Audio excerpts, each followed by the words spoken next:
நிகழும் மங்களகரமான அப்படிங்கிற சொல்லானது பெரும்பாலும் பல பத்திரிகைகளில் அச்சடிக்கப்படுகிறது.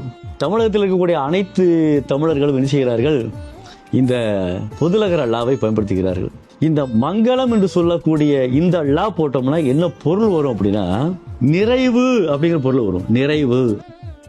இந்த லா போட்டோம்னா என்னன்னா தொடக்கம் அப்படிங்கிற பொருள் வரும். மங்களம் என்பது ஒப்பாரி பாடலில் வரக்கூடிய ஒன்று. அப்ப பொதுலகர லா போட்டோம்னா மங்களம், மங்க போடக்கூடாது, இந்த லா போடணும். இப்ப தொடக்கத்துக்கு தான் இதை போடணும். நிகழும் மங்களகரமான அப்படிங்கிற பொழுது ஒரு திருமணத்திற்கு ஒரு ஆணும் பெண்ணும் அடியெடுத்து வைக்கிறார்கள். அவர்களுக்கு மங்களகரமான ஒரு செய்தியை உருவாக்க வேண்டும், மங்களகரமான ஒரு வாழ்க்கையை உருவாக்க வேண்டும் அப்படிங்கிறதால சிந்தனையா வருது. அப்ப அப்படிங்கிற போது என்ன ஆகும்? இந்த லா போடக்கூடாது, இந்த லா தான் போடணும்.